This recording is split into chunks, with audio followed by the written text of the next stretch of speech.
जय गुरु जी, शुक्राना गुरु जी। ओम नमः शिवाय, शिव जी सदा सहाय। ओम नमः शिवाय, गुरु जी सदा सहाय। जय श्री कृष्णा। ओम नमो भगवते वासुदेवाय नमः।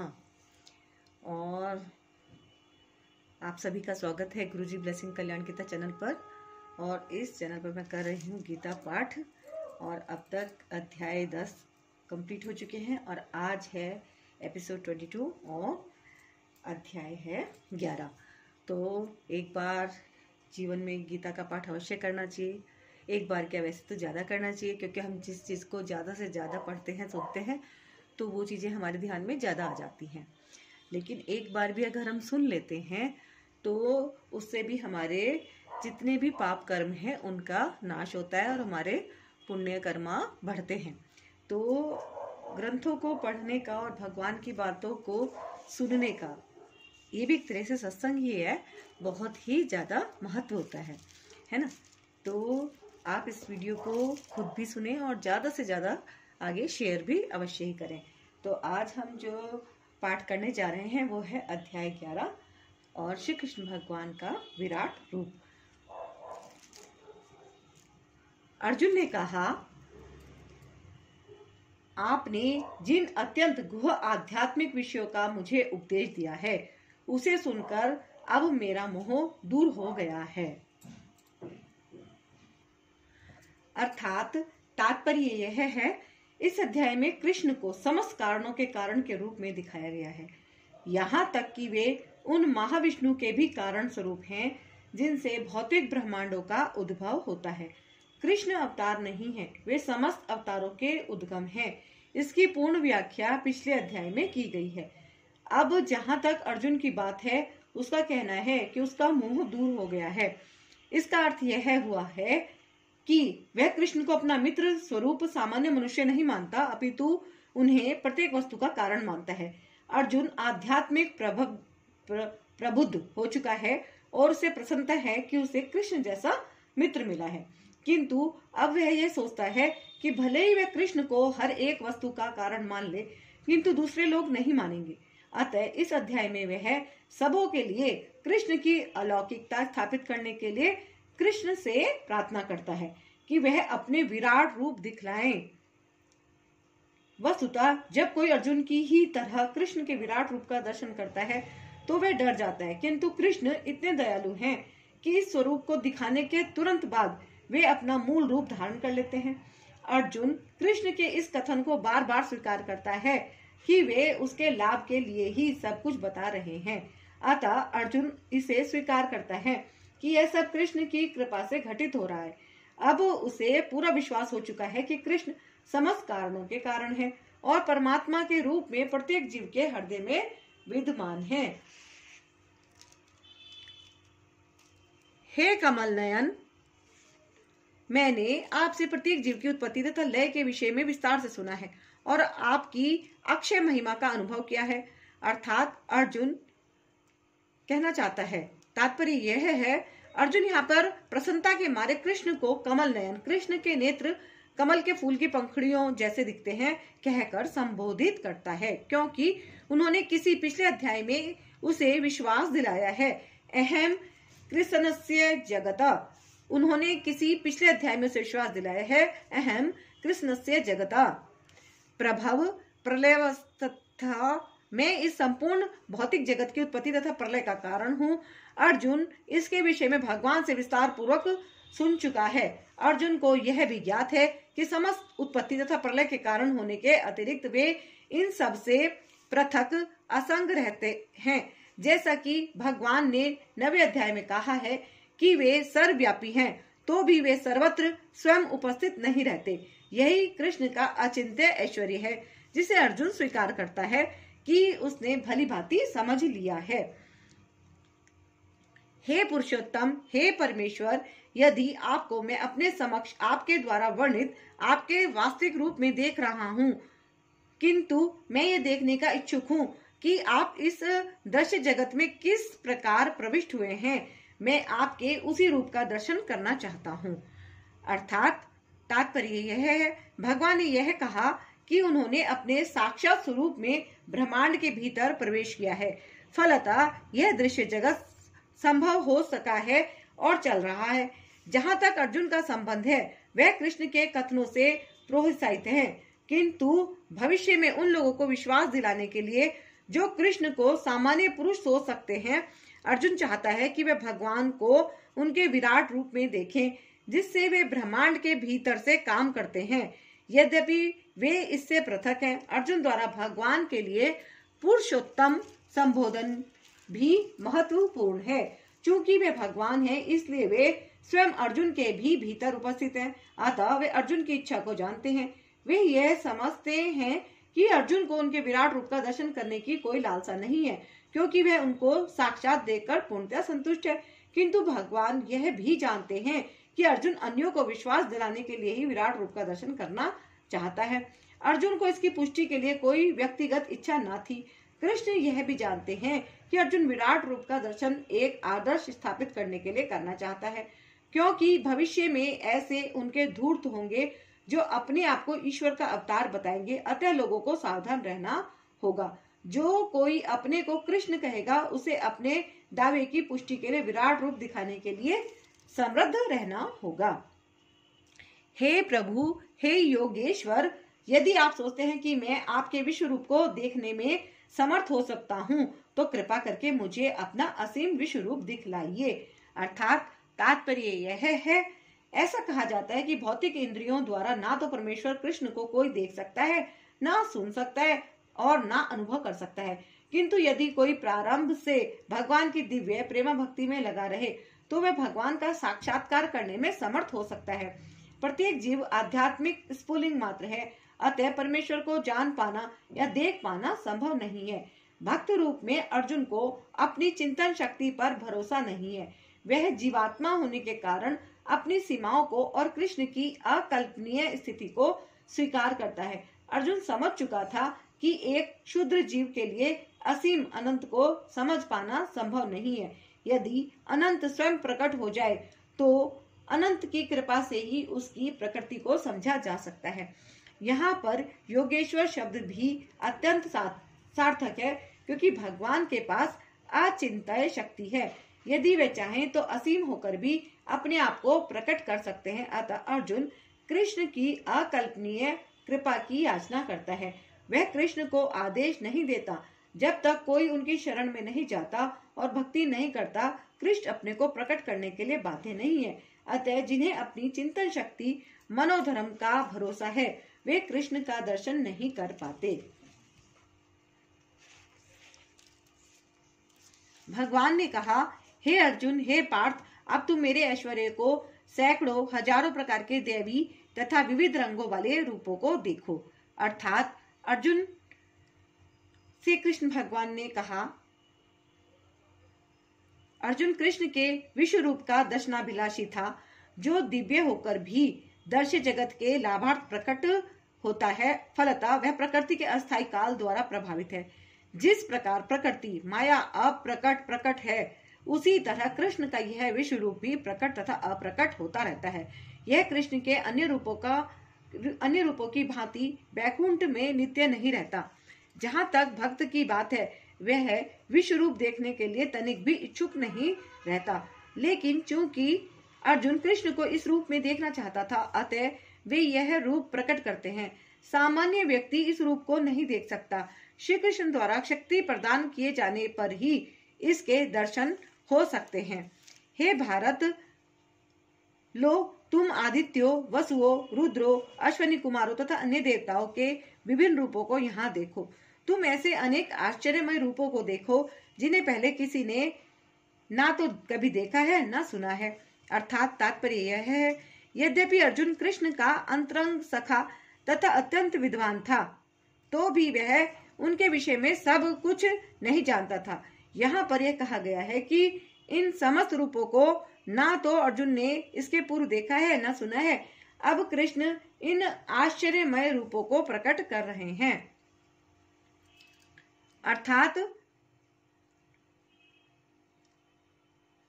प्रकट कर रहे हैं। हे अर्जुन, तुम तो भी देखना चाहो, हे अर्जुन, तुम जो भी देखना चाहो उसे तत्क्षण मेरे इस शरीर में देखो। तुम इस समय तथा भविष्य में भी जो भी देखना चाहते हो उसको यह विश्व रूप दिखाने वाला है। यहाँ एक ही स्थान पर चर अचर सब कुछ है। अर्थात तात्पर्य यह है कोई भी व्यक्ति एक स्थान में बैठे बैठे सारा विश्व नहीं देख सकता। यहाँ तक कि बड़े से बड़ा वैज्ञानिक भी यह नहीं देख सकता कि ब्रह्मांड के अन्य भागों में क्या हो रहा है। किंतु अर्जुन जैसा भक्त यह देख सकता है कि सारी वस्तुएं जगत में कहाँ कहाँ स्थित है। किंतु अर्जुन जैसा भक्त यह देख सकता है कि सारी वस्तुएं जगत में कहाँ कहाँ स्थित है। कृष्ण उसे शक्ति प्रदान करते हैं जिससे वह भूत, वर्तमान तथा भविष्य जो कुछ देखना चाहे देख सकता है। इस तरह अर्जुन कृष्ण के अनुग्रह से सारी वस्तुएं देखने में समर्थ है। किंतु तुम मुझे अपनी इन आंखों से नहीं देख सकते, अतः मैं तुम्हें दिव्य आंखें दे रहा हूँ। अब मेरे योग ऐश्वर्य को देखो। अर्थात तात्पर्य यह है शुद्ध भक्त कृष्ण को अनेक दो भुजी रूप के अतिरिक्त अन्य किसी भी रूप में देखने की इच्छा नहीं करता। भक्त को भगवत कृपा से ही उनके विराट रूप का दर्शन दिव्य चक्षुओं नेत्रों से करना होता है, ना कि मन से। कृष्ण के विराट रूप का दर्शन करने के लिए अर्जुन से कहा जाता है कि वे अपने मन को नहीं अपितु दृष्टि को बदले। कृष्ण का यह विराट रूप कोई महत्वपूर्ण नहीं है, यह बाद के श्लोकों से पता चल जाएगा। फिर भी चूंकि अर्जुन इसका दर्शन करना चाहता था, अतः भगवान ने उसे इस विराट रूप को देखने के लिए विशेष दृष्टि प्रदान की। जो भक्त कृष्ण के साथ दिव्य संबंध से बंधे हैं वे उनके ऐश्वर्यों के ईश्वर विहीन प्रदर्शनों से नहीं अपितु उनके प्रेममय स्वरूपों से आकृष्ट होते हैं। कृष्ण के बाल संगी, कृष्ण के सखा तथा कृष्ण के माता पिता यह कभी नहीं चाहते कि कृष्ण उन्हें अपने ऐश्वर्यों का प्रदर्शन कराए। वे तो शुद्ध प्रेम में इतने निमग्न रहते हैं कि उन्हें पता ही नहीं चलता कि कृष्ण भगवान है। वे प्रेम के आदान प्रदान में इतने विभोर रहते हैं कि वे भूल जाते हैं कि श्री कृष्ण परमेश्वर हैं। श्रीमद् भागवत में कहा गया है कि कृष्ण के साथ खेलने वाले बालक अत्यंत पवित्र आत्माएं हैं और कृष्ण के साथ इस प्रकार खेलने का अवसर उन्हें अनेक जन्मों के बाद प्राप्त हुआ है। ऐसे बालक यह नहीं जानते कि कृष्ण भगवान है, वे उन्हें अपना निजी मित्र मानते हैं। अतः शुकदेव गोस्वामी यह श्लोक सुनाते हैं, यह वह परम पुरुष है जिसे ऋषिगण निर्विशेष भ्रम करके मानते हैं। भक्तगण भगवान मानते हैं और सामान्य जन प्रकृति से उत्पन्न हुआ मानते हैं। ये बालक जिन्होंने अपने पूर्व जन्मों में अनेक पुण्य किए हैं अब उसी भगवान के साथ खेल रहे हैं। तथ्य तो यह है कि भक्त विश्व रूप को देखने का इच्छुक नहीं रहता, किंतु अर्जुन कृष्ण के कथनों की पुष्टि करने के लिए विश्व रूप का दर्शन करना चाहता था, जिससे भविष्य में लोग यह समझ सकें कि कृष्ण न केवल सैद्धांतिक या दार्शनिक रूप से अर्जुन के समक्ष प्रकट हुए अपितु साक्षात रूप में प्रकट हुए थे। अर्जुन को इसकी पुष्टि करनी थी, क्योंकि अर्जुन से ही परंपरा पद्धति प्रारंभ होती है। जो लोग वास्तव में भगवान को समझना चाहते हैं और अर्जुन के पद चिन्हों का अनुसरण करना चाहते हैं, उन्हें यह जान लेना चाहिए कि कृष्ण न केवल सैद्धांतिक रूप में अपितु वास्तव में अर्जुन के समक्ष परमेश्वर के रूप में प्रकट हुए। भगवान ने अर्जुन को अपना विश्व रूप देखने के लिए आवश्यक शक्ति प्रदान की, क्योंकि वे जानते थे कि अर्जुन इस रूप को देखने के लिए विशेष उत्सुक न था, जैसा कि हम पहले बतला चुके हैं। संजय ने कहा, हे राजा, इस प्रकार कहकर महायोगेश्वर भगवान ने अर्जुन को अपना विश्व रूप दिखलाया। अर्जुन ने उस विश्व रूप में असंख्य मुख, असंख्य नेत्र तथा असंख्य आश्चर्यमय दृश्य देखे। यह रूप अनेक दैवी आभूषणों से अलंकृत था और अनेक दैवी हथियार उठाए हुए था। यह दैवी मालाएं तथा वस्त्र धारण किए था और उस पर अनेक दिव्य सुगंधियां लगी थी। सब कुछ आश्चर्यमय, तेजोमय, असीम तथा सर्वत्र व्याप्त था। अर्थात तात्पर्य यह है, इन दोनों श्लोकों में अनेक शब्द का बारंबार प्रयोग हुआ है, जो यह सूचित करता है कि अर्जुन जिस रूप को देख रहा था उसके हाथों, मुखों, पांवों की कोई सीमा ना थी। वे रूप सारे ब्रह्मांड में फैले हुए थे, किंतु भगवत कृपा से अर्जुन उन्हें एक स्थान पर बैठे बैठे देख रहा था। यह सब कृष्ण की अचिंत्य शक्ति के कारण था। यदि आकाश में हजारों सूर्य एक साथ उदय हों, तो उनका प्रकाश शायद परम पुरुष के इस विश्व रूप के तेज की समता कर सके। अर्थात तात्पर्य यह है, अर्जुन ने जो कुछ देखा वह अकथ्य था, जो कि संजय धृतराष्ट्र को इस महान दर्शन का मानसिक चित्र उपस्थित करने का प्रयत्न कर रहा है। ना तो संजय वहां था ना धृतराष्ट्र, किंतु व्यास देव के अनुग्रह से संजय सारी घटनाओं को देख सकता है। अतएव इस स्थिति की तुलना वह एक काल्पनिक घटना हजारों सूर्यों से कर रहा है, जिससे इसे समझा जा सके। उस समय अर्जुन भगवान के विश्व रूप में एक ही स्थान पर स्थित हजारों भागों में विभक्त ब्रह्मांड के अनंत अंशों को देख सका। अर्थात तात्पर्य यह है तत्र वहां शब्द अत्यंत महत्वपूर्ण है। इससे सूचित होता है कि जब अर्जुन ने विश्व रूप देखा उस समय अर्जुन तथा कृष्ण दोनों ही रथ पर बैठे थे। युद्ध भूमि के अन्य लोग इस रूप को नहीं देख सके, क्योंकि कृष्ण ने केवल अर्जुन को ही दृष्टि प्रदान की थी। वह कृष्ण के शरीर में हजारों लोग देख सका। जैसा कि वैदिक शास्त्रों से पता चलता है कि ब्रह्मांड अनेक हैं और लोक भी अनेक हैं। इनमें से कुछ मिट्टी के बने हैं, कुछ सोने के, कुछ रत्नों के, कुछ बहुत बड़े हैं तो कुछ बहुत बड़े नहीं हैं। अपने रथ पर बैठकर अर्जुन इन सबों को देख सकता था, किंतु कोई यह नहीं जान पाया कि अर्जुन तथा कृष्ण के बीच क्या चल रहा था। तब मोहग्रस्त एवं आश्चर्यचकित रोमांचित हुए अर्जुन ने प्रणाम करने के लिए मस्तक झुकाया और वह हाथ जोड़कर भगवान से प्रार्थना करने लगा। अर्थात तात्पर्य यह है, एक बार दिव्य दर्शन हुआ नहीं कि कृष्ण तथा अर्जुन के पारस्परिक संबंध तुरंत बदल गए। अभी तक कृष्ण तथा अर्जुन में मैत्री संबंध था, किंतु दर्शन होते ही अर्जुन अत्यंत आदर पूर्वक प्रणाम कर रहा है और हाथ जोड़कर कृष्ण से प्रार्थना कर रहा है। वे उनके विश्व रूप की प्रशंसा कर रहा है। इस प्रकार अर्जुन का संबंध मित्रता का न रहकर आश्चर्य का बन गया है। बड़े बड़े भक्त कृष्ण को समस्त संबंधों का आधार मानते हैं। शास्त्रों में 12 प्रकार के संबंधों का उल्लेख है और ये सब कृष्ण में निहित है। यह कहा जाता है कि वे दो जीवों के बीच, देवताओं के बीच या भगवान तथा भक्त के बीच के पारस्परिक आदान प्रदान होने वाले संबंधों के सागर हैं। यहाँ पर अर्जुन आश्चर्य संबंध से प्रेरित है और उसी में वह अत्यंत गंभीर तथा शांत होते हुए भी अत्यंत आहदित हो उठा। उसके रोम खड़े हो गए और वह हाथ जोड़कर भगवान की प्रार्थना करने लगा। निसंदेह वह भयभीत नहीं था, वह भगवान के आश्चर्य से अभिभूत था।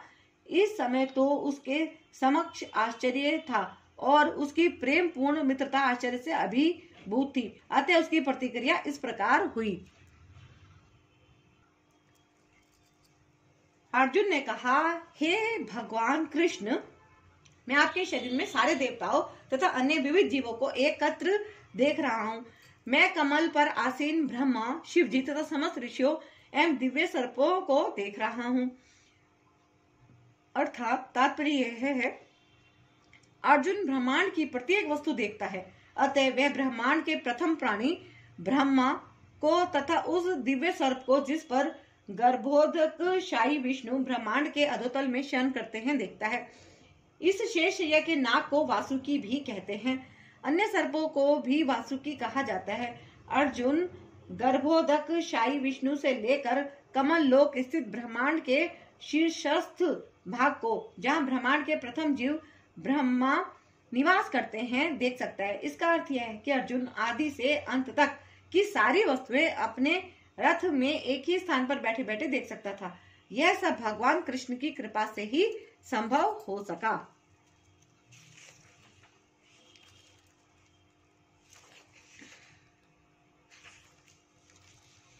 हे विश्वेश्वर, हे विश्वरूप, मैं आपके शरीर में अनेक हाथ, पेट, मुंह तथा आंखें देख रहा हूँ, जो सर्वत्र फैले हैं और जिनका अंत नहीं है। आप में न अंत दिखता है, न मध्य और न आदि। अर्थात तात्पर्य यह है, कृष्ण भगवान हैं और असीम हैं, अतः उनके माध्यम से सब कुछ देखा जा सकता था। आपके रूप को उसके चकाचौंध तेज के कारण देख पाना कठिन है, क्योंकि वह प्रज्वलित अग्नि की भांति अथवा सूर्य के अपार प्रकाश की भांति चारों ओर फैल रहा है। तो भी मैं तेजोमय रूप को सर्वत्र देख रहा हूँ, जो अनेक मुकुटों, गदाओं तथा चक्रों से विभूषित है। आप परम आद्य ज्ञेय वस्तु हैं। आप इस ब्रह्मांड के परम आधार आश्रय हैं। आप अव्यय तथा पुराण पुरुष हैं। आप सनातन धर्म के पालक भगवान हैं। यही मेरा मत है। आप आदि मध्य तथा अंत से रहित हैं। आपका यश अनंत है, आपकी असंख्य भुजाएं हैं और सूर्य तथा चंद्रमा आपकी आंखें हैं। मैं आपकी मुख से प्रज्वलित अग्नि निकलते और आपके तेज से इस संपूर्ण ब्रह्मांड को जलते हुए देख रहा हूँ। अर्थात तात्पर्य है, भगवान के षड ऐश्वर्यों की कोई सीमा नहीं है। यहाँ पर तथा अन्यत्र भी पुनरुक्ति पाई जाती है, किंतु शास्त्रों के अनुसार कृष्ण की महिमा की पुनरुक्ति कोई साहित्यिक दोष नहीं है। कहा जाता है कि मोहग्रस्त होने या परम आहत के समय या आश्चर्य होने पर कथनों की पुनरुक्ति हुआ करती है, यह कोई दोष नहीं है। यद्यपि आप एक हैं, किंतु आप प्रकाश तथा सारे लोकों एवं उनके बीच के समस्त अवकाश में व्याप्त हैं। हे महापुरुष, आपके इस अद्भुत तथा भयानक रूप को देखकर सारे लोक भयभीत हैं।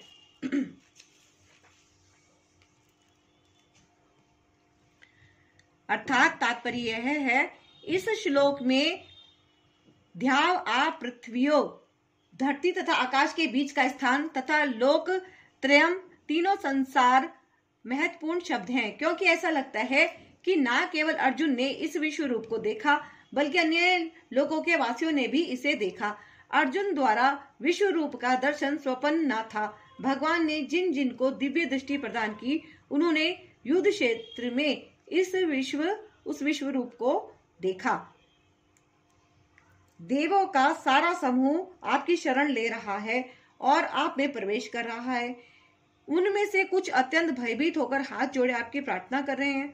महर्षियों तथा सिद्धों के समूह कल्याण हो कहकर वैदिक स्रोतों का पाठ करते हुए आपकी स्तुति कर रहे हैं। अर्थात तात्पर्य यह है, समस्त लोगों के देवता विश्व रूप की भयानकता तथा प्रदीप्त तेज से इतने भयभीत थे कि वे रक्षा के लिए प्रार्थना करने लगे। शिव के विविध रूप आदित्यगण, वसु, साध्य, विश्वदेव, दोनों अश्वनी कुमार, मरुदगण, पितृगण, गंधर्व, यक्ष, असुर तथा सिद्धदेव सभी आपको आश्चर्यपूर्वक देख रहे हैं। हे महाभाव, आपके इस अनेक मुख, नेत्र, बाहु, जंघा, पांव, पेट तथा भयानक दांतों वाले विराट रूप को देखकर देवतागण सहित सभी लोग अत्यंत विचलित हैं और उन्हीं की तरह मैं भी हूँ। हे सर्वव्यापी विष्णु, नाना ज्योतिर्मय रंगों से युक्त आपको आकाश का स्पर्श करते, मुख फैलाए तथा बड़ी बड़ी चमकती आंखें निकाले देखकर भय से मेरा मन विचलित है। मैं ना तो धैर्य धारण कर पा रहा हूँ, ना मानसिक संतुलन ही पा रहा हूँ। हे देवेश, हे जगन्निवास, आप मुझ पर प्रसन्न हो। मैं इस प्रकार से आपके प्रलयाग्नि स्वरूप मुखों को तथा विकराल दांतों को देखकर अपना संतुलन नहीं रख पा रहा। मैं सब ओर से मोहग्रस्त हो रहा हूँ। धृतराष्ट्र के सारे पुत्र अपने समस्त सहायक राजाओं सहित तथा भीष्म, द्रोण, कर्ण एवं हमारे प्रमुख योद्धा भी आपके विकराल मुख में प्रवेश कर रहे हैं। उनमें से कुछ के शिरों को तो मैं आपके दांतों के बीच चूर्णित हुआ देख रहा हूँ। अर्थात तात्पर्य यह है, एक पिछले श्लोक में भगवान ने अर्जुन को वचन दिया था कि यदि वह कुछ देखने का इच्छुक हो तो वे उसे दिखा सकते हैं। अब अर्जुन देख रहा है कि विपक्ष के नेता भीष्म, द्रोण, कर्ण तथा धृतराष्ट्र के सारे पुत्र तथा उनके सैनिक और अर्जुन के भी सैनिक विनिष्ट हो रहे हैं। यह इसका संकेत है कि कुरुक्षेत्र में एकत्र समस्त व्यक्तियों की मृत्यु के बाद अर्जुन विजयी होगा। यहाँ यह भी उल्लेख है कि भीष्म भी, जिन्हें अजय माना जाता है, ध्वस्त हो जाएंगे। यही वही गति कर्ण की होनी है। न केवल विपक्ष के भीष्म जैसे महान योद्धा विनिष्ट हो जाएंगे, अपितु अर्जुन के पक्ष वाले कुछ महान योद्धा भी नष्ट होंगे। जिस प्रकार नदियों की अनेक तरंगे समुद्र में प्रवेश करती हैं, उसी प्रकार ये समस्त महान योद्धा भी आपके प्रज्वलित मुखों में प्रवेश कर रहे हैं। मैं समस्त लोगों को पूर्ण वेग से आपके मुख में उसी प्रकार प्रविष्ट होते देख रहा हूँ, जिस प्रकार पतंगे अपने विनाश के लिए प्रज्वलित अग्नि में कूद पड़ते हैं। हे विष्णु, मैं देखता हूँ कि आप अपने प्रज्वलित मुखों से सभी दिशाओं के लोगों को निगले जा रहे हैं। आप सारे ब्रह्मांड को अपने तेज से आपूरित करके अपनी विकराल झुलसाती किरणों सहित प्रकट हो रहे हैं। हे देवेश, कृपा करके मुझे बतलाइए कि इतने उग्र रूप में आप कौन है। मैं आपको नमस्कार करता हूँ, कृपा करके मुझ पर प्रसन्न हो। आप आदि भगवान हैं। मैं आपको जानना चाहता हूँ, क्योंकि मैं नहीं जान पा रहा हूँ कि आपका प्रयोजन क्या है। भगवान ने कहा, समस्त जगतों को विनिष्ट करने वाला काल मैं हूँ, और मैं यहाँ समस्त लोगों का विनाश करने के लिए आया हूँ।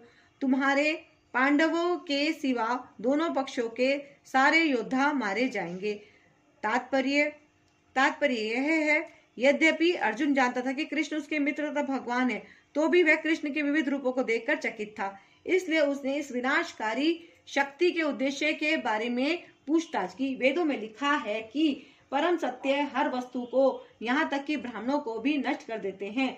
कठोपनिषद का वचन है, अंततः सारे ब्राह्मण, क्षत्रिय तथा अन्य सभी परमेश्वर द्वारा काल कवलित होते हैं। परमेश्वर का यह रूप सबका भक्षण करने वाला है, और यहाँ पर कृष्ण अपने को सर्वभक्षी काल के रूप में प्रस्तुत करते हैं।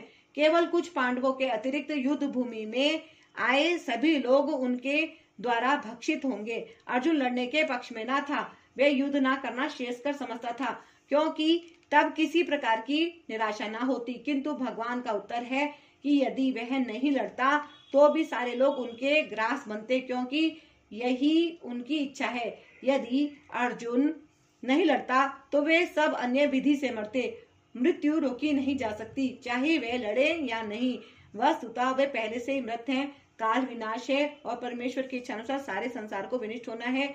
यह प्रकृति का नियम है।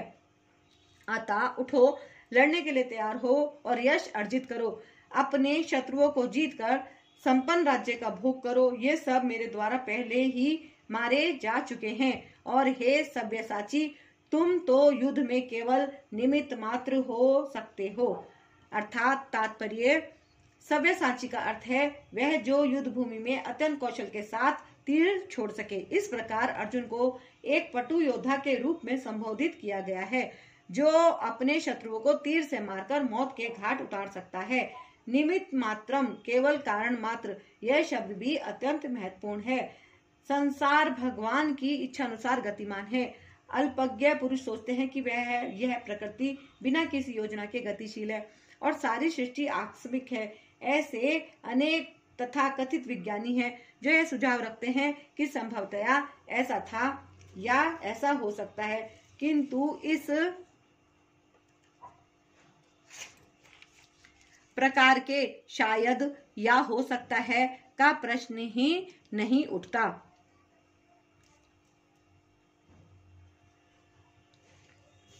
प्रकृति द्वारा विशेष योजना संचालित की जा रही है। यह योजना क्या है? यह विराट जगत बद्ध जीवों के लिए भगवान के धाम वापस जाने के लिए सुअवसर सुयोग है। जब तक उनकी प्रवृत्ति प्रकृति के ऊपर प्रभुत्व स्थापित करने की रहती है, तब तक वे बद्ध रहते हैं। किंतु जो कोई भी परमेश्वर की इस योजना इच्छा को समझ लेता है और कृष्ण भावनामृत का अनुशीलन करता है, वह परम बुद्धिमान है। दृश्य जगत की उत्पत्ति तथा उसका संहार ईश्वर की परम अध्यक्षता में होता है। इस प्रकार कुरुक्षेत्र का युद्ध ईश्वर की योजना के अनुसार लड़ा गया। अर्जुन युद्ध करने से मना कर रहा था, किंतु उसे बताया गया कि परमेश्वर की इच्छा अनुसार उसे लड़ना होगा, तभी वह सुखी होगा। यदि कोई कृष्ण भावनामृत से पूरित हो और उसका जीवन भगवान की दिव्य सेवा में अर्पित हो, तो समझ लो कि वह कृतार्थ है। द्रोण, भीष्म, जयद्रथ, कर्ण तथा अन्य महान योद्धा पहले ही मेरे द्वारा मारे जा चुके हैं, अतः तुम उनका वध करो और तनिक भी विचलित ना हो। तुम केवल युद्ध करो, युद्ध में तुम अपने शत्रुओं को परास्त करोगे। अर्थात तात्पर्य यह है, प्रत्येक योजना भगवान द्वारा बनती है, किंतु वे अपने भक्तों पर इतना कृपालु रहते हैं कि जो भक्त उनकी इच्छा अनुसार उनकी योजना का पालन करते हैं, उन्हें ही वे उसका श्रेय देते हैं। अतः जीवन को इस प्रकार गतिशील होना चाहिए कि प्रत्येक व्यक्ति कृष्ण भावनामृत में कर्म करे और गुरु के माध्यम से भगवान को जाने। भगवान की योजनाएं उन्हीं की कृपा से समझी जाती हैं और भक्तों की योजनाएं उनकी ही योजनाएं हैं। मनुष्य को चाहिए कि ऐसी योजनाओं का अनुसरण करे और जीवन संघर्ष में विजयी बने। संजय ने धृतराष्ट्र से कहा, हे अर्जुन, भगवान के मुख से इन वचनों को सुनकर कांपते हुए अर्जुन ने हाथ जोड़कर उन्हें बारंबार नमस्कार किया। फिर उसने भयभीत होकर अवरुद्ध स्वर में कृष्ण से कहा इस प्रकार का।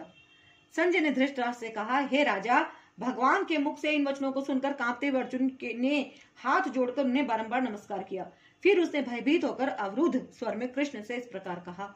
अर्थात तात्पर्य यह है, जैसा कि पहले कहा जा चुका है, भगवान के विश्व रूप के कारण अर्जुन आश्चर्यचकित था। अतः वह कृष्ण को बारंबार नमस्कार करने लगा और अवरुद्ध कंठ से आश्चर्य से वह कृष्ण की प्रार्थना मित्र के रूप में नहीं अपितु भक्त के रूप में करने लगा।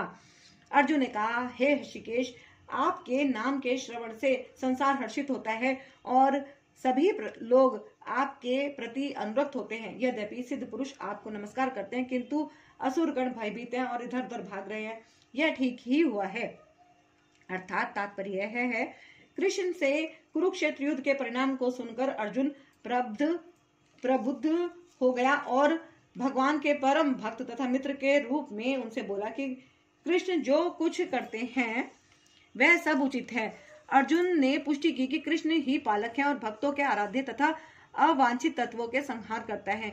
उनके सारे कार्य सबों के लिए समान रूप से शुभ होते हैं। यहाँ पर अर्जुन यह समझ पाता है कि जब युद्ध निश्चित रूप से होना था तो अंतरिक्ष से अनेक देवता, सिद्ध तथा उच्चतर लोकों के बुद्धिमान प्राणी युद्ध को देख रहे थे, क्योंकि युद्ध में कृष्ण उपस्थित थे।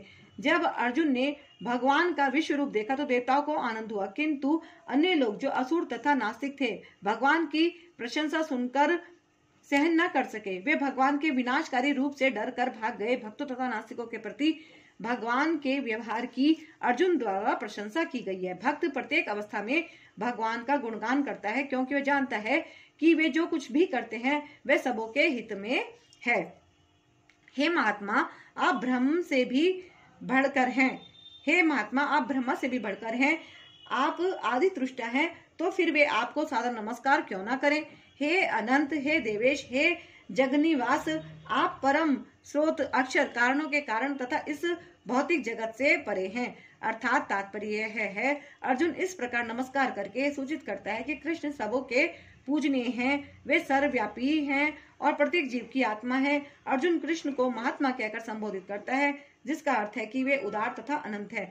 अनंत सूचित करता है कि ऐसा कुछ भी नहीं जो भगवान की शक्ति और प्रभाव से आच्छादित ना हो, और देवेश का अर्थ है कि वे समस्त देवताओं के नियंता हैं और उन सब के ऊपर हैं। वे समग्र विश्व के आश्रय हैं। अर्जुन ने भी सोचा कि यह सर्वथा उपयुक्त है कि सारे सिद्ध तथा शक्तिशाली देवता भगवान को नमस्कार करते हैं, क्योंकि उनसे बढ़कर कोई नहीं है।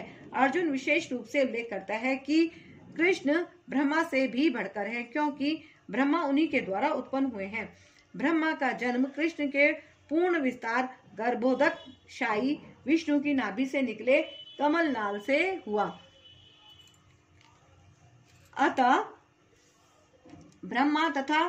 ब्रह्मा से उत्पन्न शिव एवं अन्य सारे देवताओं को चाहिए कि उन्हें नमस्कार करें। श्रीमद् भागवत में कहा गया है कि शिव, ब्रह्मा तथा इन जैसे अन्य देवता भगवान का आदर करते हैं। अक्षरम शब्द अत्यंत महत्वपूर्ण है, क्योंकि यह जगत विनाशशील है, किंतु भगवान इस जगत से परे हैं। वे समस्त कारणों के कारण हैं, अतः वे इस भौतिक प्रकृति के तथा इस दृश्य जगत के समस्त बद्ध जीवों से श्रेष्ठ हैं, इसलिए वे परमेश्वर हैं। आप आदिदेव, सनातन पुरुष तथा इस दृश्य जगत के परम आश्रय हैं। आप सब कुछ जानने वाले हैं और आप ही सब कुछ हैं जो जानने योग्य है। आप भौतिक गुणों से परे परम आश्रय हैं। हे अनंत रूप, यह संपूर्ण दृश्य जगत आपसे व्याप्त है। अर्थात तात्पर्य यह है, प्रत्येक वस्तु भगवान पर आश्रित है, अतः वे ही परम आश्रय हैं। निधानम का अर्थ है ब्रह्म, तेज समेत सारी वस्तुएं भगवान कृष्ण पर आश्रित हैं। वे इस संसार में घटित होने वाली प्रत्येक घटना को जानने वाले हैं, और यदि ज्ञान का कोई अंत है तो वे ही समस्त ज्ञान के अंत हैं। अतः वे ज्ञाता हैं और वेद्य भी। वे जानने योग्य हैं, क्योंकि वे सर्वव्यापी हैं। वैकुंठ लोक में कारण स्वरूप होने से वे दिव्य हैं। वे दिव्य लोक में भी प्रधान पुरुष हैं।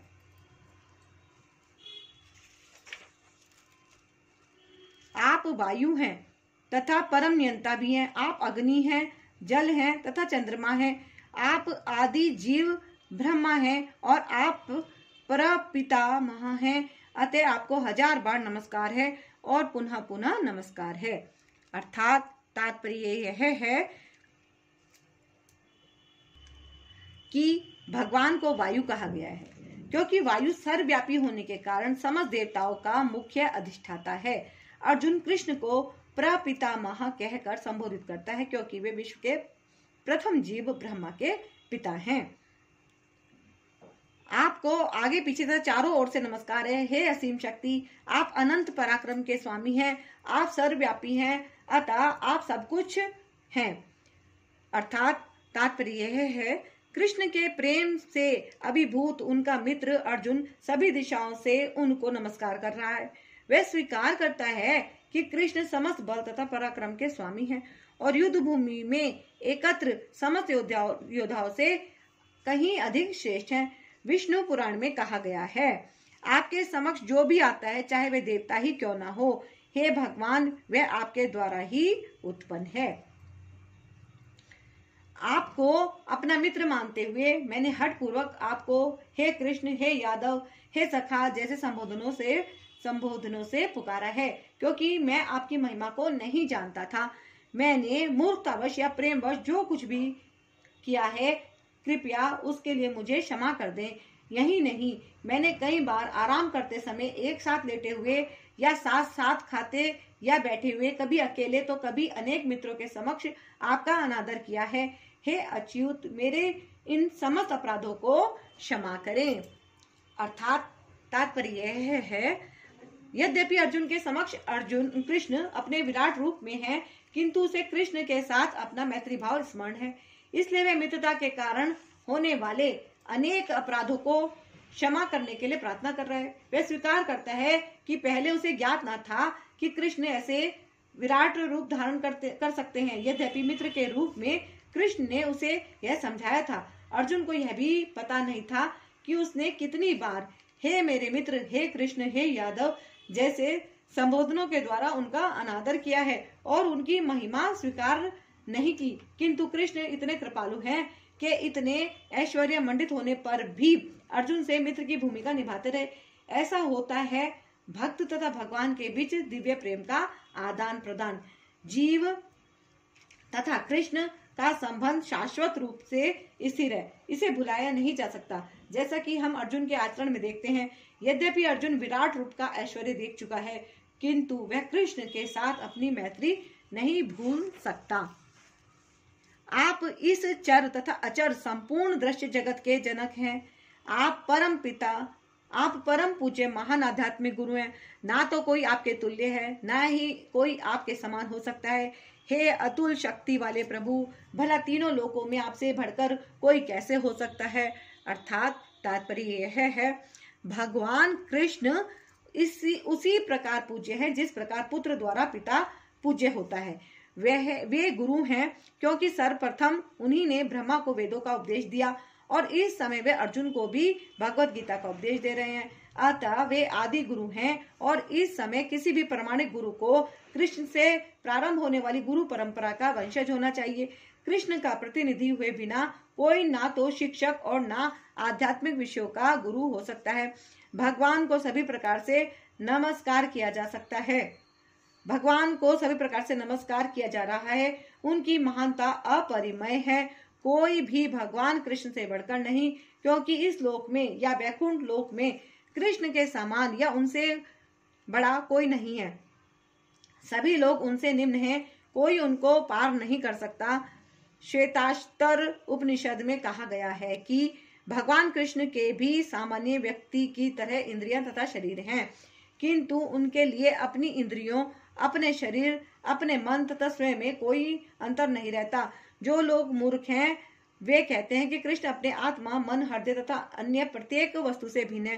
कृष्ण तो परम है, अतः उनके कार्य तथा शक्तियां भी सर्वश्रेष्ठ हैं। यह भी कहा जाता है कि यद्यपि हमारे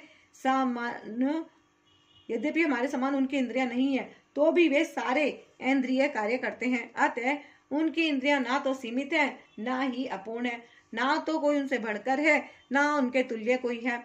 सभी लोग उनसे घट कर रहे हैं। परम पुरुष का ज्ञान, शक्ति तथा कर्म सभी कुछ दिव्य है। भगवत गीता में कहा गया है, जो कोई कृष्ण के दिव्य शरीर, कर्म तथा पूर्णता को जान लेता है, वह इस शरीर को छोड़ने के बाद उनके धाम को जाता है और फिर इस दुख में संसार में वापस नहीं आता। अतः मनुष्य को जान लेना चाहिए कि कृष्ण के कार्य अन्यों से भिन्न होते हैं। सर्वश्रेष्ठ मार्ग तो यह है कि कृष्ण के नियमों का पालन किया जाए, इससे मनुष्य सिद्ध बनेगा। यह भी कहा गया है कि कोई ऐसा नहीं जो कृष्ण का गुरु बन सके, सभी तो उनके दास हैं। चैतन्य चरितामृत से इसकी पुष्टि होती है। एकले ईश्वर कृष्ण आर सब भृत्य, केवल कृष्ण ईश्वर हैं, शेष सभी उनके दास हैं।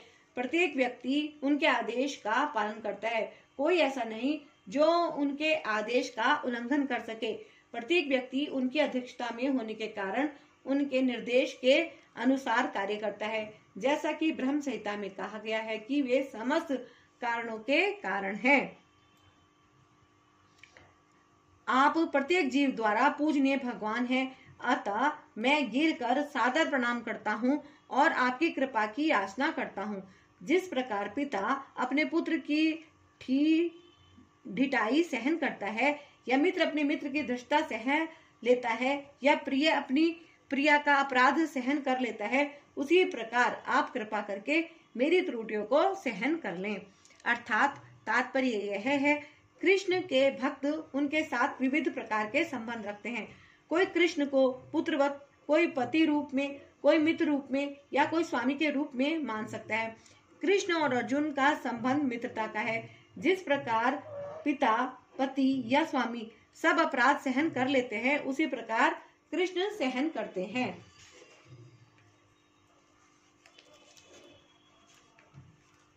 पहले कभी ना देखे गए आपके इस विराट रूप का दर्शन करके मैं पुलकित हो रहा हूँ, किंतु साथ ही मेरा मन भयभीत हो रहा है।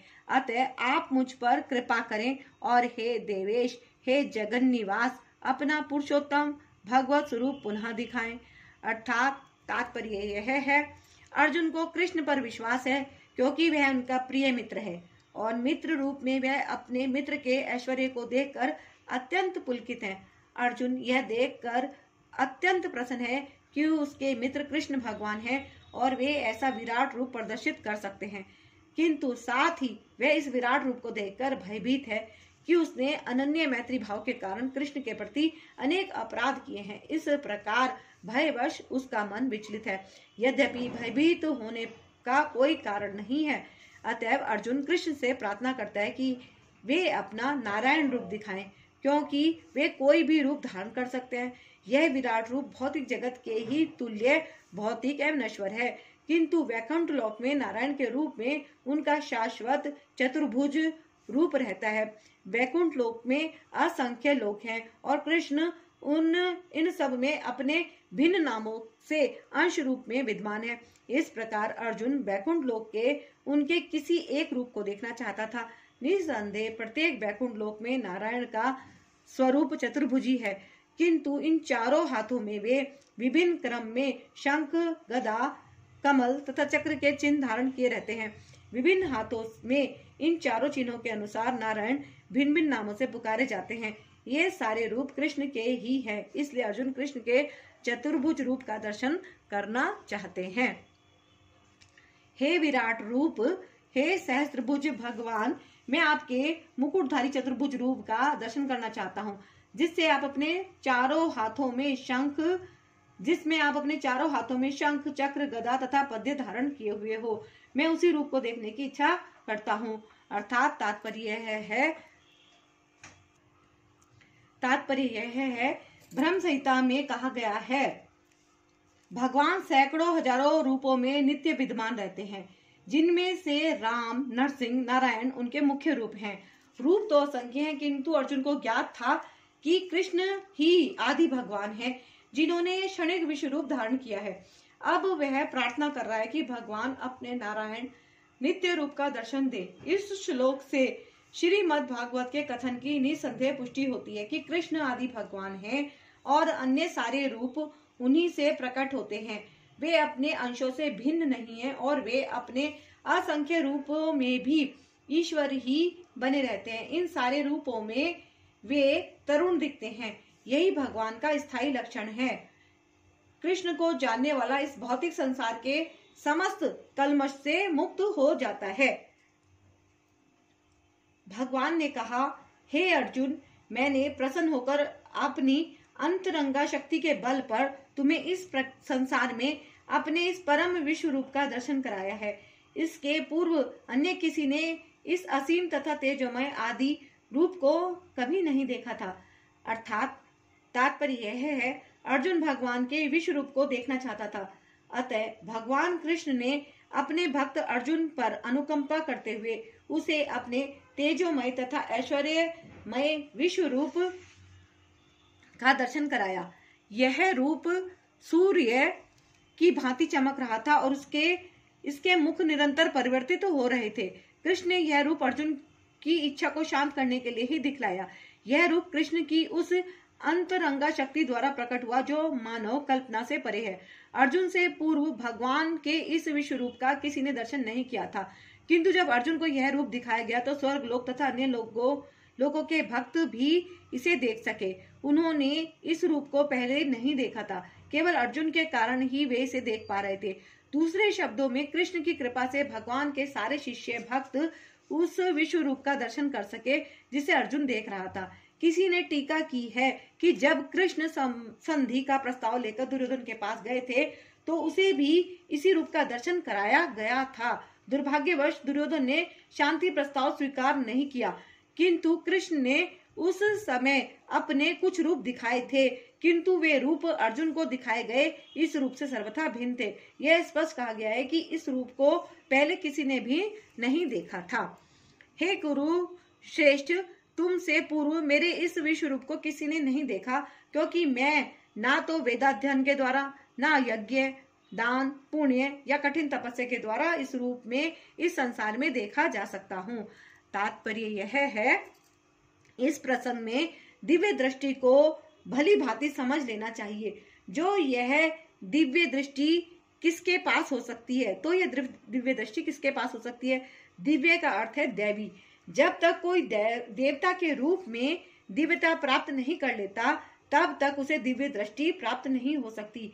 और देवता कौन है? वैदिक शास्त्रों का कथन है कि जो भगवान विष्णु के भक्त हैं वे देवता हैं। जो नास्तिक है, अर्थात जो विष्णु में विश्वास नहीं करते या जो कृष्ण के निर्विशेष अंश को परमेश्वर मानते हैं, उन्हें यह दिव्य दृष्टि नहीं प्राप्त हो सकती। ऐसा संभव नहीं कि कृष्ण का विरोध करके कोई दिव्य दृष्टि भी प्राप्त कर सके। दिव्य बने बिना दिव्य दृष्टि प्राप्त नहीं की जा सकती।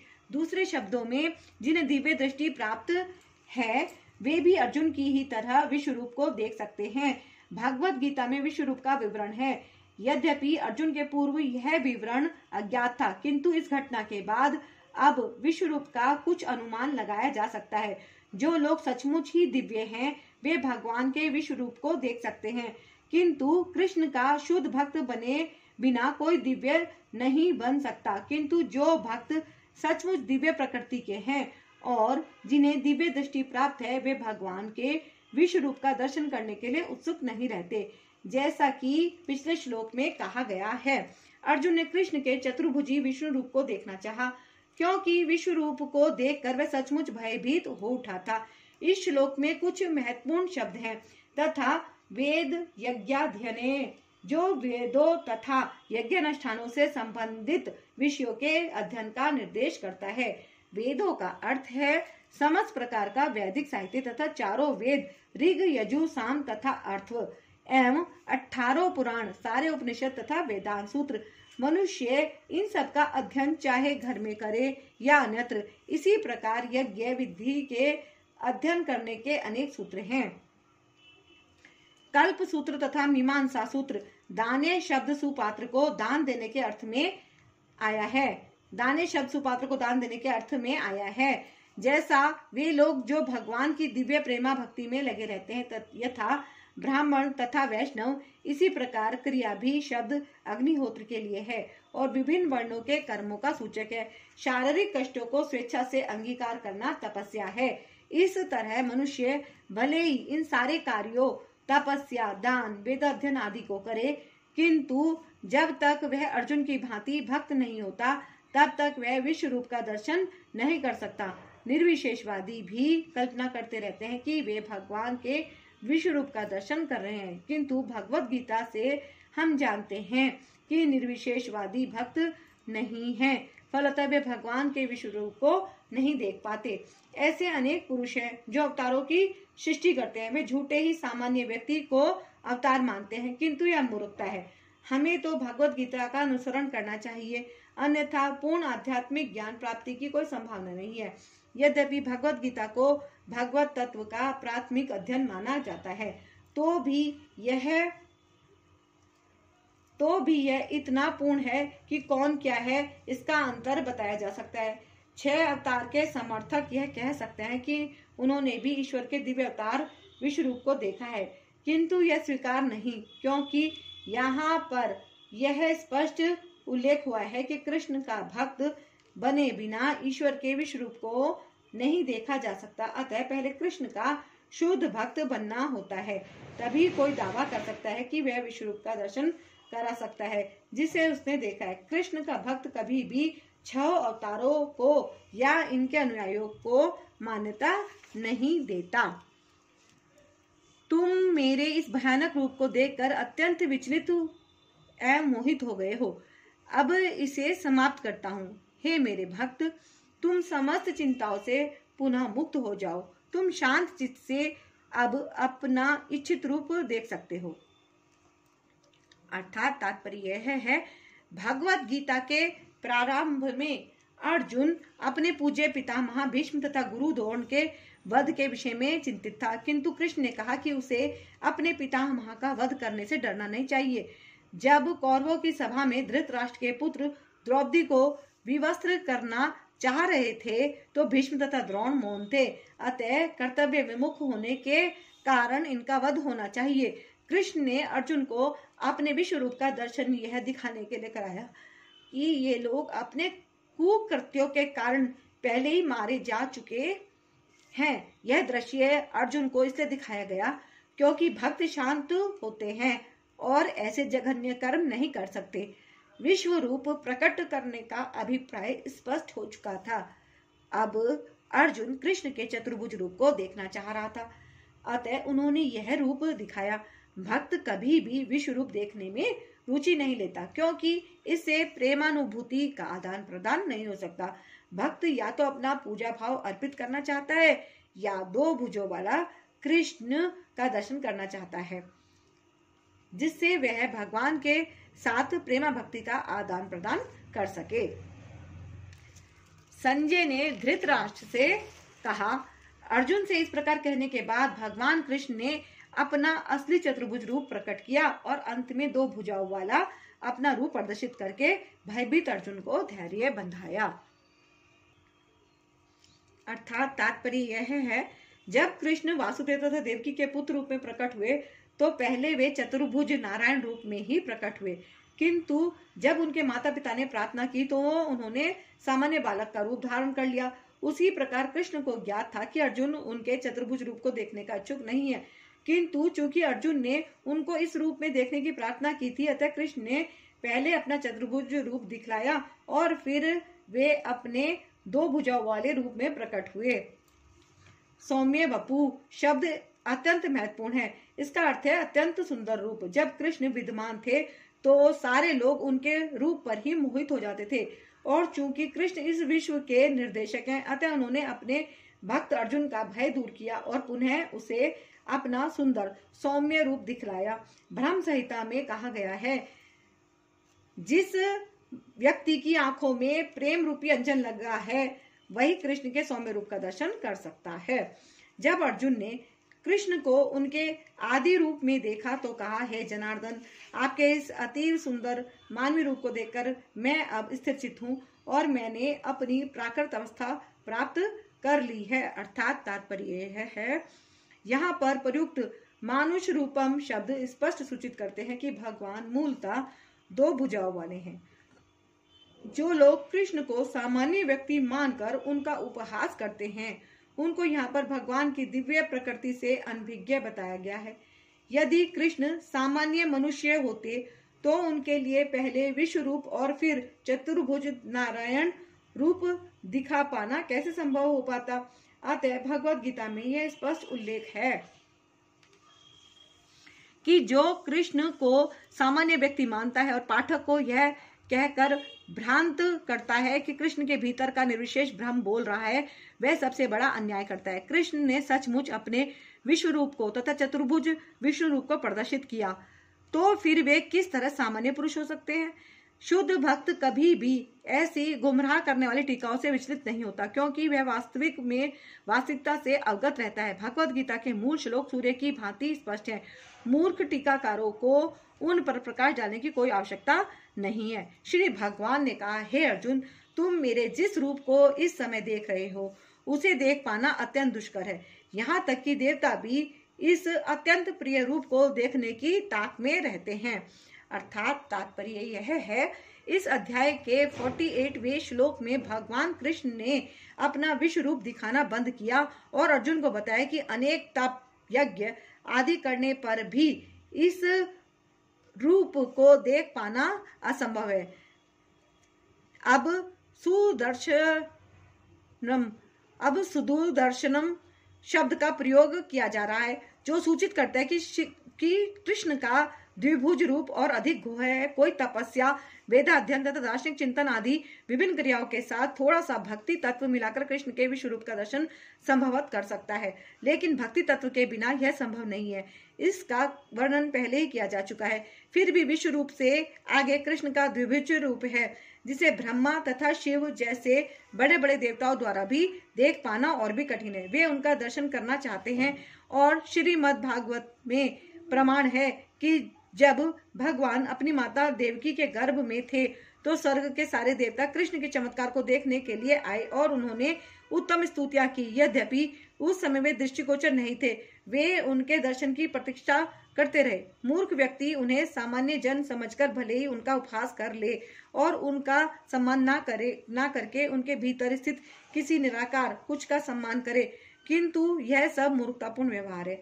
कृष्ण के द्विभुज रूप का दर्शन तो ब्रह्मा तथा शिव जैसे देवता तक करना चाहते हैं। भगवत गीता में इसकी पुष्टि हुई है। अवजानन्ति माँ मूढ़ा मानुषी तनु माँ श्रितम। जो लोग उनका उपहास करते हैं वे उन्हें दृश्य नहीं होते, जैसे कि ब्रह्म संहिता में तथा स्वयं कृष्ण द्वारा भगवत गीता में पुष्टि हुई है। कृष्ण का शरीर सच्चिदानंद स्वरूप है। उनका शरीर कभी भी भौतिक शरीर जैसा नहीं होता, किंतु जो लोग भगवत गीता या इसी प्रकार के वैदिक शास्त्रों को पढ़कर कृष्ण का अध्ययन करते हैं, उनके लिए कृष्ण समस्या बने रहते हैं। जो भौतिक विधि का प्रयोग करता है उसके लिए कृष्ण एक महान ऐतिहासिक पुरुष तथा अत्यंत विद्वान चिंतक हैं। यद्यपि वे सामान्य व्यक्ति हैं और इतने शक्तिमान होते हुए भी उन्हें भौतिक शरीर धारण करना पड़ा, अंत तो गत्वा वे परम सत्य को निर्विशेष मानते हैं। अतः वे सोचते हैं कि भगवान ने अपने निराकार रूप से ही साकार रूप धारण किया। परमेश्वर के विषय में ऐसा अनुमान नितांत भौतिकतावादी है। दूसरा अनुमान भी काल्पनिक है। जो लोग ज्ञान की खोज में हैं वे भी कृष्ण का चिंतन करते हैं और उन्हें उनके विश्व रूप से कम महत्वपूर्ण मानते हैं। इस प्रकार कुछ लोग सोचते हैं कि अर्जुन के समक्ष कृष्ण का जो रूप प्रकट हुआ था वह उनके साकार रूप से अधिक महत्वपूर्ण है। उनके अनुसार कृष्ण का साकार रूप काल्पनिक है। उनका विश्वास है कि परम सत्य व्यक्ति नहीं है, किंतु भगवत गीता के 4th अध्याय में दिव्य विधि का वर्णन है और वह कृष्ण के विषय में प्रामाणिक व्यक्तियों से श्रवण करने की है।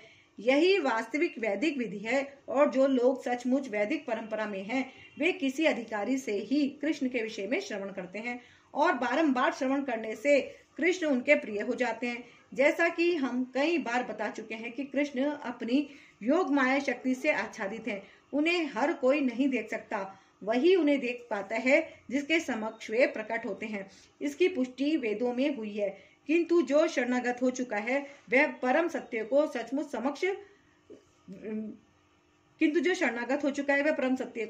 समझ सकता है। निरंतर कृष्ण भावनामृत से तथा कृष्ण की भक्ति से आध्यात्मिक आंखें खुल जाती हैं और वह कृष्ण को प्रकट रूप में देख सकता है। ऐसा प्रकट्य देवताओं तक के लिए दुर्लभ है, अतः वे भी उन्हें नहीं समझ पाते और उनके द्विभुज रूप के दर्शन की ताक में रहते हैं।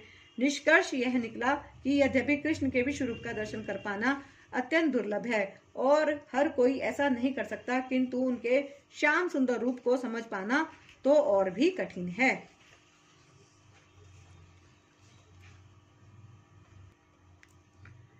तुम अपने दिव्य नेत्रों से जिस रूप का दर्शन कर रहे हो उसे ना तो वेदाध्ययन से, न कठिन तपस्या से, न दान से, न पूजा से ही जाना जा सकता है। कोई इन साधनों के द्वारा मुझे मेरे रूप में नहीं देख सकता। अर्थात तात्पर्य यह है, कृष्ण पहले अपनी माता देवकी तथा पिता वसुदेव के समक्ष चतुर्भुज रूप में प्रकट हुए थे और तब उन्होंने अपना द्विभुज रूप धारण किया था। जो लोग नास्तिक हैं या भक्ति विहीन हैं, उनके लिए इस रहस्य को समझ पाना अत्यंत कठिन है। जिन विद्वानों ने केवल व्याकरण विधि से या कोरी शैक्षिक योग्यताओं के आधार पर वैदिक साहित्य का अध्ययन किया है, वे कृष्ण को नहीं समझ सकते। ना ही वे लोग कृष्ण को समझ सकेंगे जो औपचारिक पूजा करने के लिए मंदिर जाते हैं। वे भले ही वहां जाते रहें, वे कृष्ण के असली रूप को नहीं समझ सकेंगे। कृष्ण को तो केवल भक्ति मार्ग से समझा जा सकता है, जैसा कि कृष्ण ने स्वयं अगले श्लोक में बताया है।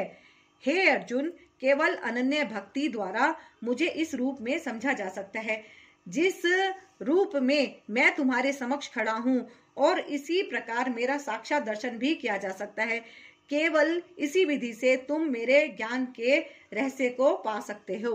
अर्थात तात्पर्य यह है, कृष्ण को केवल अनन्य भक्ति योग द्वारा समझा जा सकता है। इस श्लोक में वे इसे स्पष्टतया कहते हैं, जिससे ऐसे अनाधिकारी टीकाकार जो भगवत गीता को केवल कल्पना के द्वारा समझना चाहते हैं, यह जान सकें कि वे समय का अपव्यय कर रहे हैं। कोई यह नहीं जान सकता कि वे किस प्रकार चतुर्भुज रूप में माता के गर्भ से उत्पन्न हुए और फिर तुरंत ही दो भुजाओं वाले रूप में बदल गए। ये बातें ना तो वेदों के अध्ययन से समझी जा सकती हैं, ना दार्शनिक चिंतन द्वारा। अतः यहाँ पर स्पष्ट कहा गया है कि ना तो कोई उन्हें देख सकता है और ना इन बातों का रहस्य ही समझ सकता है।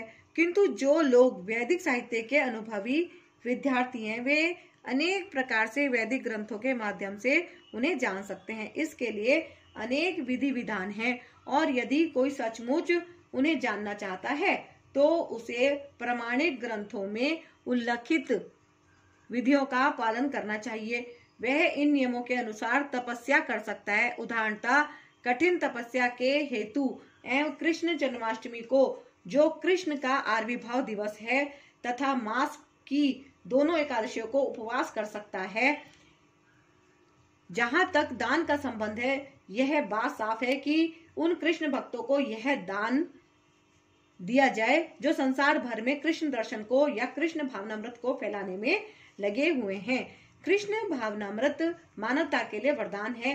रूप गोस्वामी ने भगवान चैतन्य की प्रशंसा परम दानवीर के रूप में की है, क्योंकि उन्होंने कृष्ण प्रेम का मुक्ति रीति से विस्तार किया, जिसे प्राप्त कर पाना बहुत कठिन है। अतः यदि कोई कृष्ण भावनामृत का प्रचार करने वाले व्यक्तियों को अपना धन दान में देता है, तो कृष्ण भावनामृत का प्रचार करने के लिए दिया गया यह दान संसार का सबसे बड़ा दान है। और यदि कोई मंदिर में जाकर विधि पूर्वक पूजा करता है, भारत के मंदिरों में सदा कोई ना कोई मूर्ति, सामान्यतया विष्णु या कृष्ण की मूर्ति रहती है, तो यह भगवान की पूजा करके तथा उन्हें सम्मान प्रदान करके उन्नति करने का अवसर होता है। 9 सिखों के लिए भगवान की भक्ति करते हुए मंदिर पूजा अनिवार्य है, जिसकी पुष्टि श्वेताश्तर उपनिषद में हुई है, जिसमें भगवान के लिए अविचल भक्ति भाव होता है और जिसका मार्गदर्शन गुरु करता है, जिसमें भी उसकी वैसी ही अविचल श्रद्धा होती है वह भगवान का दर्शन प्रकट रूप में कर सकता है। मानसिक चिंतन मनोधर्म द्वारा कृष्ण को नहीं समझा जा सकता। जो व्यक्ति प्रमाणिक गुरु से मार्गदर्शन प्राप्त नहीं करता, उसके लिए कृष्ण को समझने का शुभारंभ कर पाना भी कठिन है। यहाँ पर तू शब्द का प्रयोग विशेष रूप से यह सूचित करने के लिए हुआ है कि कोई अन्य विधि ना तो बताई जा सकती है, न प्रयुक्त प्रयुक्त की जा सकती है, न ही कृष्ण को समझने में सफल हो सकती है। कृष्ण के चतुर्भुज तथा द्विभुज साक्षात रूप अर्जुन को दिखाए गए क्षणिक विश्व रूप से सर्वथा भिन्न है। नारायण का चतुर्भुज रूप तथा कृष्ण का द्विभुज रूप दोनों ही शाश्वत तथा दिव्य हैं, जबकि अर्जुन को दिखलाया गया विश्व रूप नश्वर है। सुदूरदर्शम शब्द का अर्थ ही है देख पाने में कठिन, जिससे पता चलता है कि इस विश्व रूप को किसी ने नहीं देखा था। इससे यह भी पता चलता है कि भक्तों को इस रूप को दिखाने की आवश्यकता भी नहीं थी। इससे पता चलता है कि भक्तों को इस रूप को दिखाने की आवश्यकता भी नहीं थी। इस रूप को कृष्ण ने अर्जुन की प्रार्थना पर दिखाया था, जिससे भविष्य में यदि कोई अपने को भगवान का अवतार कहे तो लोग उससे कह सकें कि तुम अपना विश्व रूप दिखाओ। पिछले श्लोक में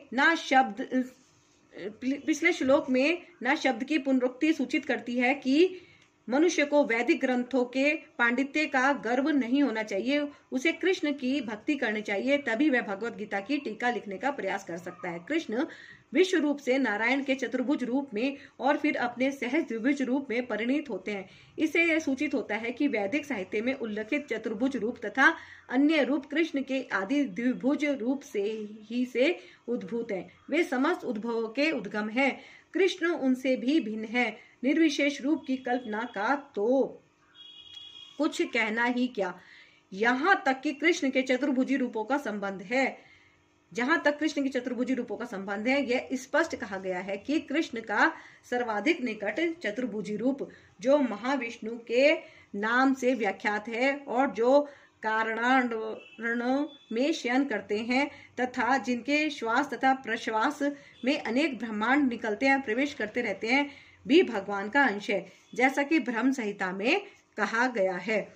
जिनके श्वास लेने से ही जिनमें अनंत ब्रह्मांड प्रवेश करते हैं तथा पुनः बाहर निकल आते हैं, वे महाविष्णु कृष्ण के अंश रूप है। अतः मैं गोविंद या कृष्ण को की पूजा करता हूँ, जो समस्त कारणों के कारण है। अतः मनुष्य को चाहिए कि कृष्ण के साकार रूप को भगवान मानकर पूजे, क्योंकि वही सच्चिदानंद स्वरूप है। वे विष्णु के समस्त रूपों के उद्गम हैं, वे समस्त अवतारों के उद्गम हैं, आदि महापुरुष हैं, जैसा कि भगवत गीता से स्पष्ट होता है। गोपाल तापनी उपनिषद में निम्नलिखित कथन आया है। मैं कृष्ण को प्रणाम करता हूँ, जो सच्चिदानंद स्वरूप है।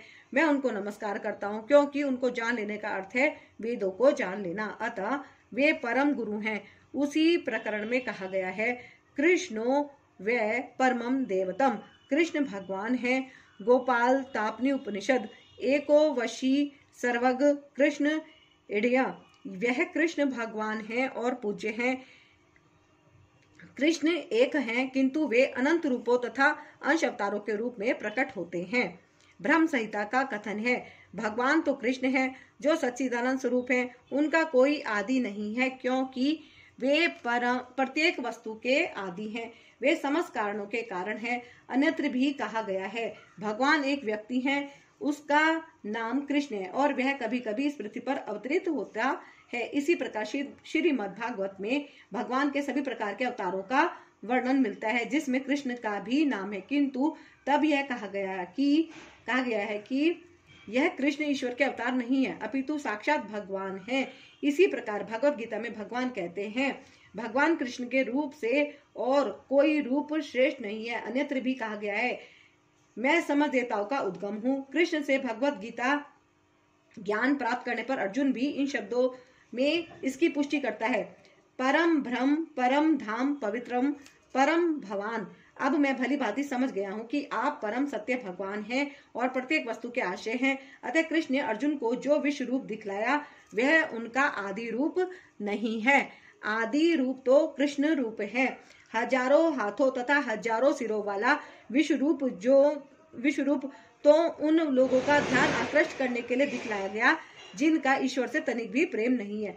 यह ईश्वर का आदि रूप नहीं है। विश्व रूप उन शुद्ध भक्तों के लिए तनिक भी आकर्षक नहीं होता, जो विभिन्न दिव्य संबंधों में भगवान से प्रेम करते हैं। भगवान अपने आदि कृष्ण रूप में ही प्रेम का आदान प्रदान करते हैं। अतः कृष्ण से घनिष्ठ मैत्री भाव से संबंधित अर्जुन को यह विश्व रूप तनिक भी रुचिकार नहीं लगा, अपितु उसे भयानक लगा। कृष्ण के चीर सखा अर्जुन के पास अवश्य ही दिव्य सृष्टि रही होगी। वह भी कोई सामान्य व्यक्ति न था, इसलिए वह विश्व रूप से मोहित नहीं हुआ। यह रूप उन लोगों को भले ही अलौकिक लगे जो अपने को सकाम कर्मों द्वारा ऊपर उठाना चाहते हैं, किंतु भक्ति में रत व्यक्तियों के लिए तो दो भुजा वाले कृष्ण का रूप ही अत्यंत प्रिय है। हे अर्जुन, जो व्यक्ति सकाम कर्मों तथा मनोधर्म के कलमश से मुक्त होकर मेरी शुद्ध भक्ति में तत्पर रहता है, जो मेरे लिए ही कर्म करता है, जो मुझे ही जीवन लक्ष्य समझता है और जो प्रत्येक जीव से मैत्री भाव रखता है, वह निश्चय ही मुझे प्राप्त करता है। अर्थात तात्पर्य यह है, जो कोई चिन्मय व्योम के कृष्ण लोक में परम पुरुष को प्राप्त करके भगवान कृष्ण से घनिष्ठ संबंध स्थापित करना चाहता है, उसे स्वयं भगवान द्वारा बताए गए इस मंत्र को ग्रहण करना चाहिए। अतः यह श्लोक भगवत गीता का सार माना जाता है। भगवत गीता एक ऐसा ग्रंथ है जो उन बद्ध जीवों की ओर लक्षित है, जो इस भौतिक संसार में प्रकृति का प्रभुत्व जताने में लगे हुए हैं और वास्तविक आध्यात्मिक जीवन के बारे में नहीं जानते। भगवत गीता का उद्देश्य यह दिखाना है कि मनुष्य किस प्रकार अपने आध्यात्मिक अस्तित्व को तथा भगवान के साथ अपने संबंध को समझ सकता है तथा उसे यह शिक्षा देना है कि वह भगवत धाम को कैसे पहुंच सकता है। यह श्लोक इस विधि को स्पष्ट रूप से बताता है, जिससे मनुष्य अपने आध्यात्मिक कार्य में अर्थात भक्ति में सफलता प्राप्त कर सकता है। भक्ति रसामृत सिंधु में कहा गया है, ऐसा कोई कार्य ना करें जो कृष्ण से संबंधित ना हो, यह कृष्ण कर्म कहलाता है। कोई भले ही कितने कर्म क्यों ना करे, किंतु उसे उनके फल के प्रति आसक्ति नहीं होनी चाहिए। यह फल तो कृष्ण को ही अर्पित किया जाना चाहिए। उदाहरणतः यदि कोई व्यापार में व्यस्त है तो उसे इस व्यापार को कृष्ण भावनामृत में परिणित करने के लिए कृष्ण को अर्पित करना होगा। यदि कृष्ण व्यापार के स्वामी हैं तो इसका लाभ भी उन्हें ही मिलना चाहिए। यदि किसी व्यापारी के पास करोड़ों रुपए की संपत्ति हो और यदि वह इसे कृष्ण को अर्पित करना चाहे तो वह ऐसा कर सकता है। यही कृष्ण कर्म है। अपनी इंद्र तृप्ति के लिए विशाल भवन ना बनवाकर वह कृष्ण के लिए सुंदर मंदिर बनवा सकता है, कृष्ण का अर्चा विग्रह स्थापित कर सकता है और भक्ति के प्रमाणिक ग्रंथों में वर्णित अर्चा विग्रह की सेवा का प्रबंध करा सकता है। यह सब कृष्ण कर्म है। मनुष्य को अपने कर्म फल में लिप्त नहीं होना चाहिए, अपितु उसे कृष्ण को अर्पित करके बची हुई वस्तु को केवल प्रसाद रूप में ग्रहण करना चाहिए। यदि कोई कृष्ण के लिए विशाल भवन बनवा देता है और उसमें कृष्ण का अर्चा विग्रह स्थापित करता है तो उसमें उसे रहने की मनाही नहीं रहती, लेकिन कृष्ण को ही इस भवन का स्वामी मानना चाहिए। यही कृष्ण भावनामृत है। किंतु यदि कोई कृष्ण के लिए मंदिर नहीं बनवा सकता तो वह कृष्ण मंदिर की सफाई में तो लग सकता है, यह भी कृष्ण कर्म है। वह बगीचे की देखभाल कर सकता है। जिसके पास थोड़ी सी भी भूमि है, जैसा कि भारत के निर्धन से निर्धन व्यक्ति के पास भी होती है, तो वह उसका उपयोग कृष्ण के लिए फूल उगाने के लिए कर सकता है। वह तुलसी के वृक्ष उगा सकता है, क्योंकि तुलसी दल अत्यंत महत्वपूर्ण है और भगवत गीता में कृष्ण ने उनको आवश्यक बताया है। पत्रम पुष्पम फलम तोयम, कृष्ण चाहते हैं कि लोग उन्हें पत्र पुष्प फल या थोड़ा जल भेंट करें और इसी प्रकार की भेंट से वे प्रसन्न रहते हैं। यह पत्र विशेष रूप से तुलसी दल ही है। अतः मनुष्य को चाहिए कि वह तुलसी का पौधा लगाकर उसे सींचे। इस तरह गरीब से गरीब व्यक्ति भी अपने को कृष्ण सेवा में लगा सकता है। ये कतिपय उदाहरण है जिस तरह कृष्ण कर्म में लगा जा सकता है। मत परम शब्द उस व्यक्ति के लिए आता है जो अपने जीवन का परम लक्ष्य भगवान कृष्ण के परम धाम में उनकी संगति करना मानता है। ऐसा व्यक्ति चंद्र, सूर्य या स्वर्ग जैसे उच्चतर लोकों में अथवा उस ब्रह्मांड के उच्चतम स्थान ब्रह्मलोक तक में भी जाने का इच्छुक नहीं रहता। उसे इसकी तनिक भी इच्छा नहीं रहती। उसकी आसक्ति तो आध्यात्मिक आकाश में जाने में रहती है। आध्यात्मिक आकाश में भी वह ब्रह्म ज्योति में तादम्य प्राप्त करके भी संतुष्ट नहीं रहता, क्योंकि वह तो सर्वोच्च आध्यात्मिक लोक में जाना चाहता है, जिसे कृष्ण लोक या गोलोक वृंदावन कहते हैं। उसे उस लोक का पूरा ज्ञान रहता है, अतः वह अन्य किसी लोक को नहीं जाना चाहता। जैसा कि मदभक्त शब्द से सूचित होता है, वह भक्ति में पूर्णतया रत रहता है। विशेष रूप से वह श्रवण, कीर्तन, स्मरण, पाठ, सेवन, अर्चन, वंदन, दास्य, सखन और आत्मनिवेदन भक्ति के इन 9 साधनों में लगा रहता है। मनुष्य चाहे तो इन नवों साधनों में रत रह सकता है, अथवा 8 में, 7 में, नहीं तो कम से कम 1 में तो रत रह ही सकता है। तब वह निश्चित रूप से कृतार्थ हो जाएगा। सज्ञ वर्जित शब्द भी महत्वपूर्ण है। मनुष्य को चाहिए कि ऐसे लोगों से संबंध तोड़ ले जो कृष्ण के विरोधी हैं। न केवल नास्तिक लोग कृष्ण के विरोध रहते हैं, अपितु वे भी हैं जो सकाम कर्मों तथा मनोधर्म के प्रति आसक्त रहते हैं। अतः भक्ति रसामृत सिंधु में शुद्ध भक्ति का वर्णन इस प्रकार हुआ है। इस श्लोक में श्रील रूप गोस्वामी स्पष्ट कहते हैं कि यदि कोई अनन्य भक्ति करना चाहता है तो उसे समस्त प्रकार के भौतिक कलमश से मुक्त होना चाहिए। उसे ऐसे व्यक्तियों से दूर रहना चाहिए जो सकाम कर्म तथा मनोधर्म में आसक्त है। ऐसी अवांछित संगति तथा भौतिक इच्छाओं के कलमश से मुक्त होने पर ही वह कृष्ण ज्ञान का अनुशीलन कर सकता है, जिसे शुद्ध भक्ति कहते हैं। मनुष्य को चाहिए कि अनुकूल भाव से कृष्ण के विषय में सोचे और उन्हीं के लिए कर्म करे, प्रतिकूल भाव से नहीं। कंस कृष्ण का शत्रु था। वह कृष्ण के जन्म से ही उन्हें मारने की तरह तरह की योजनाएं बनाता रहा, किंतु असफल होने के कारण वह सदैव कृष्ण का चिंतन करता रहा। इस तरह सोते जागते काम करते एवं सदैव कृष्ण भावना भावित रहा, किंतु उसकी वह कृष्ण भावना अनुकूल न थी। अतः 24 घंटे कृष्ण का चिंतन करते रहने पर भी वह असुर ही माना जाता रहा और अंत में कृष्ण द्वारा मार डाला गया। निसंदेह कृष्ण द्वारा वध किए गए व्यक्ति को तुरंत मोक्ष मिल जाता है, किंतु शुद्ध भक्त का उद्देश्य यह नहीं है। शुद्ध भक्त तो मोक्ष की भी कामना नहीं करता। वह सर्वोच्च लोक गोलोक वृंदावन भी नहीं जाना चाहता। उसका एकमात्र उद्देश्य कृष्ण की सेवा करना है, चाहे वह जहां भी रहे। कृष्ण भक्त प्रत्येक से मैत्री भाव रखता है, इसलिए यहाँ उसे निर्वैर कहा गया है, अर्थात उसका कोई शत्रु नहीं होता।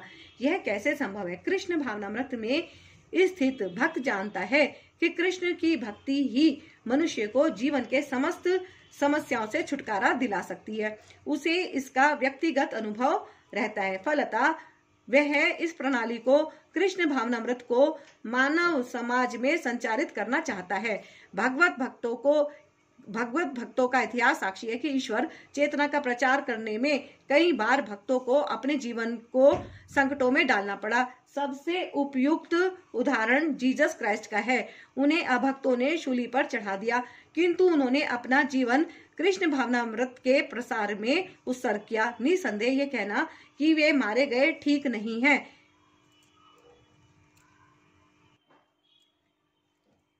इसी प्रकार भारत में भी अनेक उदाहरण हैं तथा प्रहलाद महाराज तथा ठाकुर हरिदास ऐसा संकट उन्होंने क्यों उठाया? क्योंकि वे कृष्ण भावनामृत का प्रसार करना चाहते थे और यह कठिन कार्य है। कृष्ण भावना भावित व्यक्ति जानता है कि मनुष्य कृष्ण के साथ अपने संबंध को भूलने के कारण ही कष्ट भोग रहा है।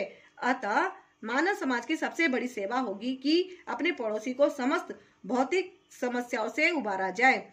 इस प्रकार शुद्ध भक्त भगवान की सेवा में लगा रहता है। तभी हम समझ सकते हैं कि कृष्ण उन लोगों पर कितने कृपालु हैं जो उनकी सेवा में लगे रहकर उनके लिए सभी प्रकार के कष्ट सहते हैं। अतः यह निश्चित है कि ऐसे लोग इस शरीर को छोड़ने के बाद परम धाम को प्राप्त होते हैं। सारांश यह है कि कृष्ण ने अपने क्षणभंगुर विश्व रूप के साथ साथ काल रूप को, जो सब कुछ भक्षण करने वाला है, और यहाँ तक कि चतुर्भुज विष्णु रूप को भी दिखलाया। इस तरह कृष्ण इन समस्त स्वरूपों के उद्गम है। ऐसा नहीं है कि वे आदि विश्व रूप या विष्णु की ही अभिव्यक्ति हैं। वे समस्त रूपों के उद्गम है। विष्णु तो हजारों लाखों हैं, लेकिन भक्त के लिए कृष्ण का कोई अन्य रूप उतना महत्वपूर्ण नहीं जितना कि मूल दो भुजी श्याम सुंदर रूप। ब्रह्म संहिता में कहा गया है कि जो प्रेम या भक्ति भाव से कृष्ण के श्याम सुंदर रूप के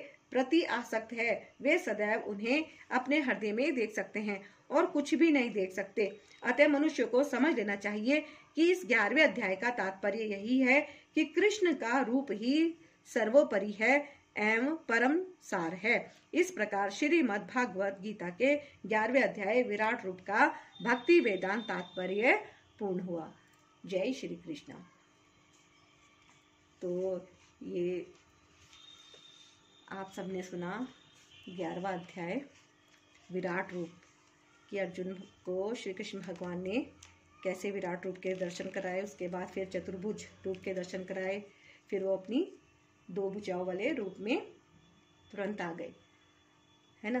तो वीडियो को आप ज़रूर आगे शेयर कीजिएगा ताकि और लोग भी गीता का पाठ का ये श्रवण जरूर करें, है ना। एक बार तो जीवन में जरूर करना ही चाहिए, धीरे धीरे समझ में भी आने लग जाता है, कुछ तो आ ही जाता है ना। तो इसे ज़रूर आगे आगे शेयर करें, वीडियो को लाइक करें, चैनल को सब्सक्राइब करें। और अब मिलेंगे हम अध्याय 12 में। जय श्री कृष्ण, जय गुरु जी।